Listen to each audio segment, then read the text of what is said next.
और ऐसे में आपको पता है कि मियाँ बीवी के आपस में इख्तिलाफ हो जाते हैं, तो इस्लामिकली उसको किस तरह रिजॉल्व करना चाहिए? पेरेंट्स की इन्वॉल्वमेंट होनी चाहिए या उनको किस तरह रिवॉल्व? मेरा ये मानना है बहन के ये जो मौजू है इख्तलाफात का, ये असल में इंसानी अकल का मौजू है। और दीन ये कहता है कि बहुत सारे ऐसे मामलात हैं कि जिसमें मैंने तुम्हारी अकल पर एतमाद किया है। मियाँ बीवी के जो मसाइल होते हैं, मामलात होते हैं ना, हमारे यहाँ बिलखुसूस बरसगीर में इमोशनल हेल्थ के बारे में अवेयरनेस की बहुत कमी है।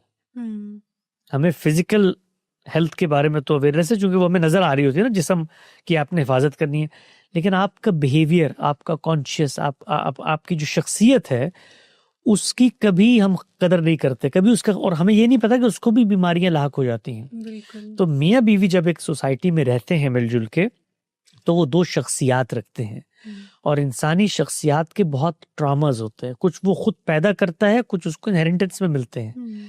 आप जिस फैमिली में पैदा हुए वो टॉक्सिक एनवायरनमेंट था, बचपन में अब्बा के साथ क्या मामलात थे, गुर्बत थी नहीं, ये सब चीजें आपके बिहेवियर पे असरअंदाज होती हैं। और फिर जब आप एक शादी में जाते हैं तो वहाँ डिसीजंस लेने पड़ते हैं, दो ऑपोजिट पर्सनैलिटीज को रहना पड़ता है, इख्तलाफ राय होता है, ये फितरी चीज है। मेरा ये मानना है कि इसको कम करने के लिए दोनों को अपनी इमोशनल हेल्थ की तरबियत करनी चाहिए।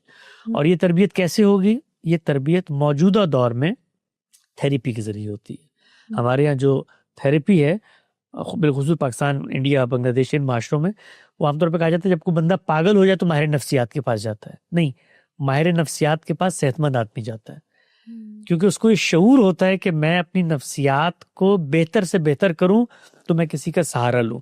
तो मैं ये कहता हूं कि अगर आप शादी करने जा रहे हैं तो उससे पहले कुछ वक्त इसमें गुजारें कि आप ह्यूमन को समझें, पर्सनैलिटी को समझें, बिहेवियर्स को समझें, इमोशनल्स को समझें, और अपने आप को रेगुलेट करना सीखें। 90% में, वहाँ हमारा सेंटर है यूएस में, हम कॉन्फ्लिक्ट रेजोल्यूशन करते हैं, तलाक के हवाले से लोग फतवा भी मांगते हैं। तो मैंने गुज़िश्ता 2-3 सालों में सैकड़ों कपल्स के साथ बात की है जिनके कॉन्फ्लिक्ट होकर डिवोर्स तक बात चली गई है। 99% गुस्से में तलाक देते हैं, रेगुलेट नहीं होते, पता नहीं होता कि किस मोड में खड़े हुए हैं, और ये शऊर भी नहीं होता। आपने देखा होगा ना, हमारे यहाँ एक बचपन से हर खानदान में हम ये कहते हैं, यार वो फलां अंकल के पास मत जाना, वो बड़े गुस्से में होते हैं। सुना होगा ना आपने, वो 60-70 साल से गुस्से में है वो, यानी जब से पैदा हुए वो गुस्से। तो ये जो गुस्से में है, किसी ने आज तक उनको ये नहीं बताया कि ये जिसको आप कह रहे हैं ना मेरी पर्सनैलिटी है, आप डिसरेगुलेट हुए हुए हैं, और डिसरेगुलेशन को आपने हकीकत समझ लिया है। तो मियाँ बीवी के रिश्ते में 99% कॉन्फ्लिक्ट डिसरेगुलेशन की वजह से होते हैं। और डिसरेगुलेशन का पाना ये होता है कि जब आप डिसरेगुलेट हो गए ना, आपको ये नहीं पता चला कि कब आपने जो फैक्चुअल चीजें थी उनको छोड़ के इमोशंस के जरिए मामला किया है, तो फिर एक साइकिल होता है जिसके अंदर आप चले जाते हैं। बिल्कुल। आपने देखा होगा, आपकी कभी लड़ाई हो जाए किसी मामले पे, तो आप सुलह करना चाहते हैं लेकिन आप सुलह नहीं कर पाते, होता है ना ऐसा। और आप साइकिल में होते हैं, आप 3-3, 4-4 दिन साइलेंट ट्रीटमेंट्स देंगे।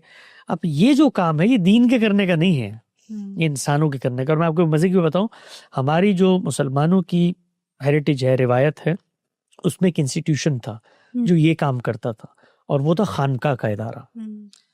आप क्या करते थे, आप थोड़ी देर के लिए टाइम आउट लेते थे, वहां जाते थे, बैठते थे, वहां पर एक मेंटोर होता था, उससे दिल की बातें शेयर करते थे, कैथारसिस होता था, वो कुछ मोटिवेशन देता था, और वापस लाइफ में आ जाते थे।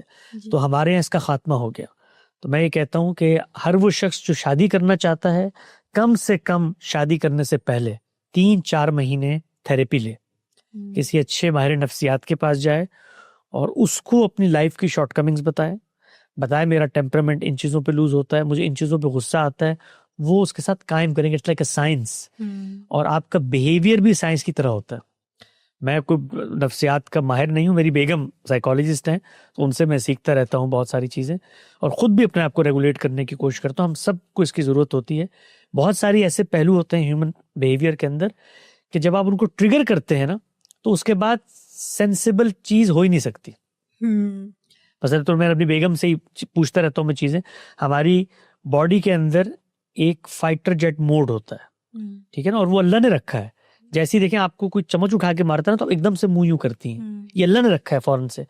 तो ये फाइटर जेट मोड ऑन होता है, उसके लिए कुछ केमिकल रिएक्शंस होते हैं, आपकी हार्ट बीट सब कुछ हो गए, वो नैनो सेकंड्स में आपको ऑन करके आपको बताता है कि तुमने ये काम करना है।